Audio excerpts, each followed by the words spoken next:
Mae Apêl Annibynwyr I Haiti yn 2013 ac 2014 yn rhoi cyfle I ni I ddangos yn gofal yn cariad tuag at bobl mewn rhan arbennig o'r byd. Fe ddaeth enw Haiti yn gyfarwydd I ni adag y daeargryn mawr yn 2010. Ac yn y daeargryn hwnnw, mi wnaethpwyd 1,5 miliwn, sef hanner poblogaeth Cymru ddigartra, ac fe laddwyd bron I 300,000 o bobl. A'r cwbl wrth gwrs yng nghyd-destun clodiodd yn bodoli eisoes yn gwneud y sefyllfa hyd yn oed yn waeth ac yn fwy dwys. A mi allwn ni edrych ar yr apêl yma fel yn cyfle ni fod yn rhan o'r proses o ail-adeiladu oherwydd mae hon yn wlad gyfan sydd angen I ail-adeiladu.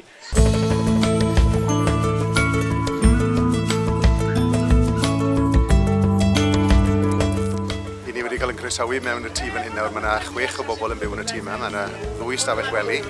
Mae mam a 2 o blant bach ymhlith y rhai sydd yn y teulu. Mae'r tŷ yma yn newid mawr y teulu ac oedd y wraig yn diolch yn fawr iawn I bobl oherwydd bod Cymorth Cristnogol wedi cefnogi nhw I adeiladu'r gartre newydd yma iddyn nhw. Yr hyn oedd rhywun yn ddarganfod o fod yn Haiti ydy fod y gallu gyn y bobl yma I symud ymlaen. Maen nhw'n barod I symud ymlaen, maen nhw'n awyddus I symud ymlaen. Yr unig beth maen nhw angen ydy'r hwb bach cychwynnol hwnnw a mae o fewn yn cyrraedd ni I fedru gwneud y ddarpariaeth ar hoi'r hwb angenrheidiol. Ddaru ni drilio diwrnod ddoe mewn lle ar enw Cajac ac yn fanno ni'n gweld sut oedd Cymorth Cristnogol yn gweithio fe partneriad yn darparu arian a geifr ac moch mwyn iddyn nhw gael bywoliaeth. Oedd yn hynod o ddiddorol a phobl yn werthfawrogol iawn o waith Cymorth Cristnogol yn yr ardal. A'r rheswm da ni wedi dod ydy bod yna ffermwr yn fyma sydd yn magu gwenyn, a cychod gwenyn. Cymorth Cristnogol wedi cyfrannu cychod gwenyn newydd i'w gosod ochr yn ochr ar hen rei. A mae'n amlwg bod yr arbrawf yma'n llwyddiant mawr a'r gwenyn yn magu a'r mêl yn cael ei gynhyrchu mwyn I werthu yn y farchnad wedyn.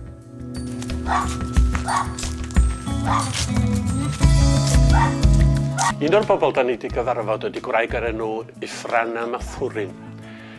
Ac mae hi wedi bod yn rhan o brosiect arloesol gen Cymorth Cristnogol oherwydd yn dilyn y daeargryn.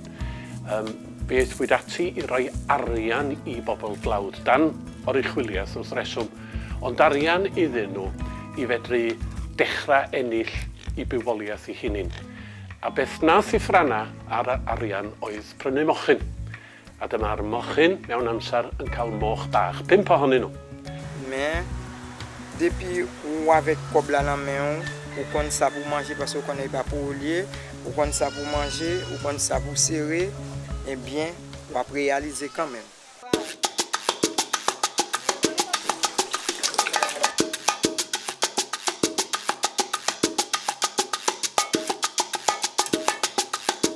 Da ni wedi dod ar ymweliad ar lleithdy yma sy'n cael ei gefnogi gan Cymorth Cristnogol. Da ni wedi cwrdd â'r staff, da ni wedi gweld Jean-Robert yn dod â llaeth I mewn, ffermwr lleol ydy Jean-Robert. Da ni wedi gweld yr profi sydd yna ar y llaeth pan mae'n cyrraedd I wneud siŵr o'i safon o.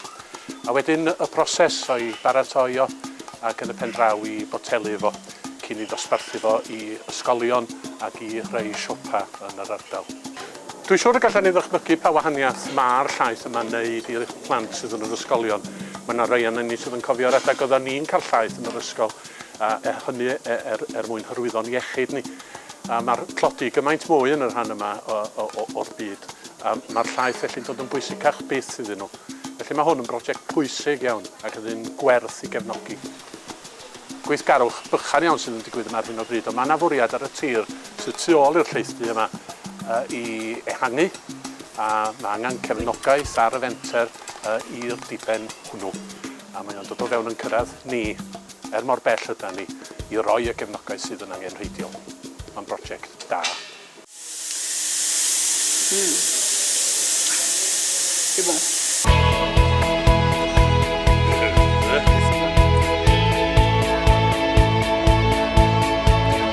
Mae apêl fel yr un da ni ynglyn â chi yn awr yn rhoi cyfle gwirioneddol I ni. cyfle i mystyn allan at ran o'r byd lle mae yna angen, lle mae yna dlodi gwirioneddol. Mae yna bobl yno, pobl ydyn nhw fel chi a fi. Pobl sydd yn awyddus i symud ymlaen, pobl sydd yn awyddus nid dim ond i ailadeiladu gwlad, ond i ailadeiladu i bywydau. Da ni mewn sefyllfa i felly helpu nhw, cefnogi nhw, i cynorthwyo nhw ac i'w calonogi nhw. A mae eisiau ni ddal ar y cyfle yma.